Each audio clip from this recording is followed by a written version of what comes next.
It is currently Friday, March 31st, 70.3 Oceanside. It's happening in less than 24 hours, and I am nowhere near Oceanside right now. I just got off work. I haven't packed. Nothing is ready, but yeah, we have less than 24 hours to pack and get down to Oceanside. So I'd say let's rush home, pack, and get going.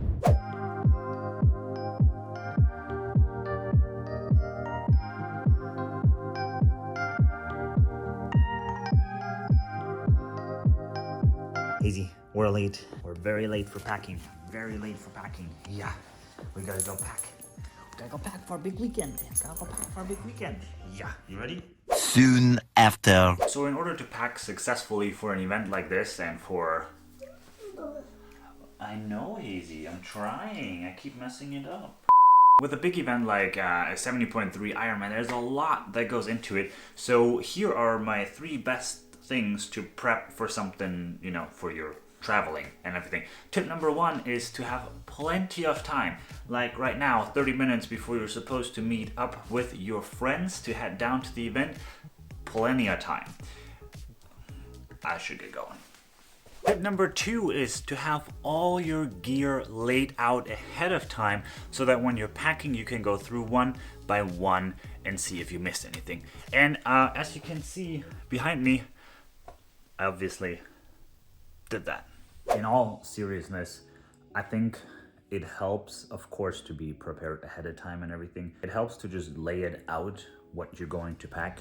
And this is how I do that. I go by discipline. So starting with a swim, I need a wetsuit and I need goggles. And then a swim cap you will get from them. Maybe some shoes for before the race. Then going on the bike, I need my bike shoes, I need my helmet. I have my suit right there that I'm obviously gonna wear underneath my wetsuit already, but that's it for the bike. There's some sunglasses in there as well.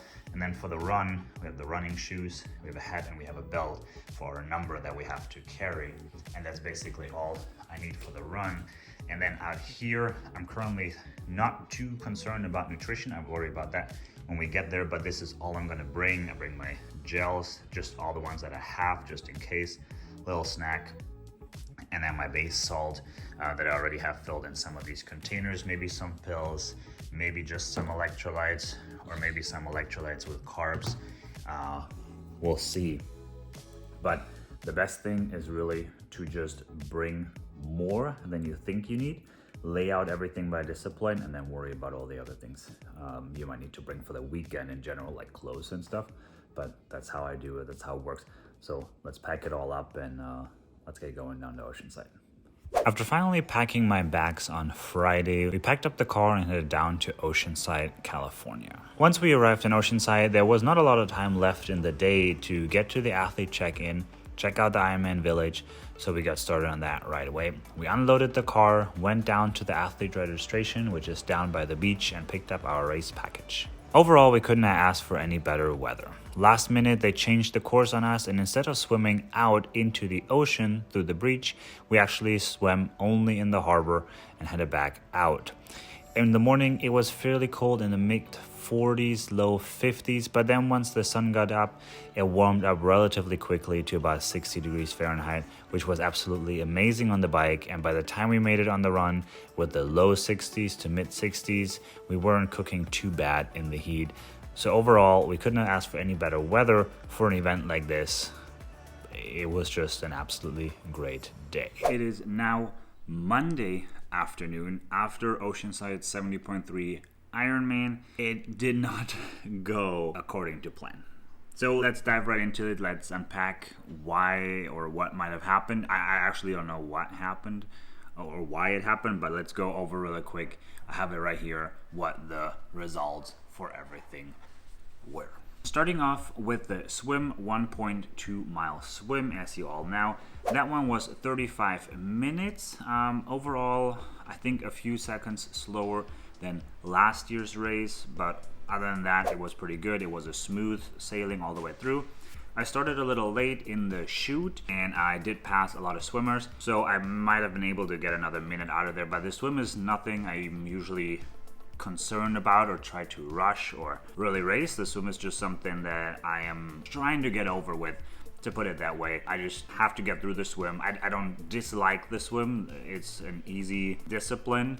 It could be a lot faster, but it's nothing that I really put a lot of time in because it doesn't make up a big chunk of the race overall. So there we go. Next, transition overall went pretty smooth. It was the same transition as it was the last few years. I think my transition time was 6 minutes or something, but it's also like almost a half-mile run to the transition from when you get out of water. It was good. I did it a little smoother than last time. I took my time a little with taking the wetsuit off instead of falling over all the time, and I'm happy with that. Next time, coming to the bike. 56 miles on the bike, 3 hours, 9 minutes and change. And that was already 20 minutes, or almost 20 minutes, like 17 minutes slower than last year. What happened here, I really don't know. I consumed more nutrition than I did last year. I consumed more salt and electrolytes than I did last year. And despite that, I cramped up at mile 30 on the bike. So there's something that went entirely wrong because last year I flew through the bike. It felt pretty good. I hammered the bike pretty hard, but overall okay. And this time I had a really hard time keeping up. The wind wasn't really that much of a difference either. So overall I would say conditions were similar, but I have to dig deep and find out what went wrong there. Then T2, again, pretty simple, straightforward. There's nothing you can do. Took me 7 minutes. You're all again lined single file into a chute, going through transition. You can't rush it. You just go as fast as the person in front of you is going. And if you have hundreds of people in line, it just is what it is. So I think that was 7 minutes and change for T2. Coming to the run where everything fell apart. I got off the bike in T2 and started running out of transition and immediately noticed something was wrong. My legs were so crammed up, I was walking like a tin man out of transition, which led to an overall run time of 2 hours and 44 minutes and some change, which is about, I think, a half hour worse than last year. That run was very tough. And like I said, I already knew something was going on. Let's uncover that in a bit. That brings me to an overall time of 6 hours and 42 minutes. Once I knew that the run was going to be I decided to do the run anyways. There was a brief moment where I just wanted to quit the run altogether. I made a deal with myself and said, if I see my wife on the sidelines on the run within the first mile, I quit. I'm not doing the run. I could barely walk. It's not worth it. I still had 13.1 miles to go. I just wasn't having it. I was like, if I see her early, I quit. Well, luckily, she wasn't there. She was sitting at like mile 2.5, something like that. So at that point, I was like, okay, after this, I'm gonna try and bring it back. Because I know that you can bring an Ironman back. I've done it in St. George on my very first Ironman, where I had the exact same scenario where I couldn't walk out of transition. That was because I didn't train for that one at all.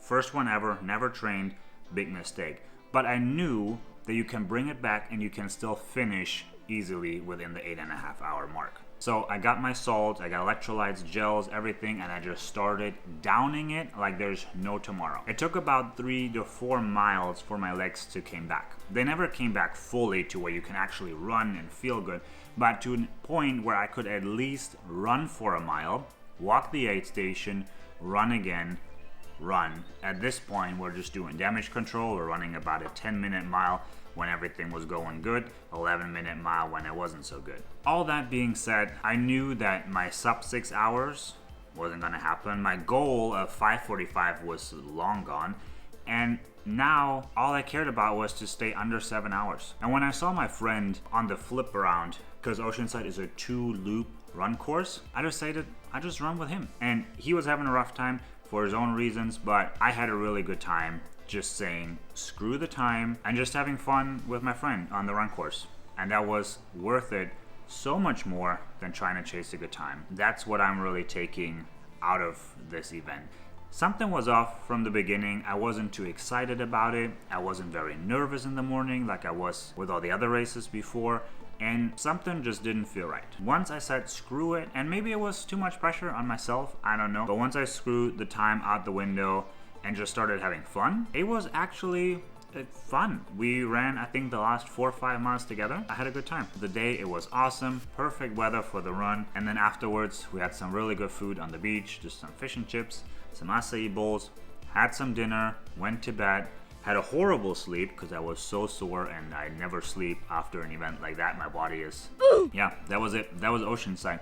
So now I have to go back to the drawing board. Something was wrong. I don't know what. We'll figure it out and I'll let you know. But overall, it wasn't the event that I wanted, but I think it was the event that I kind of needed.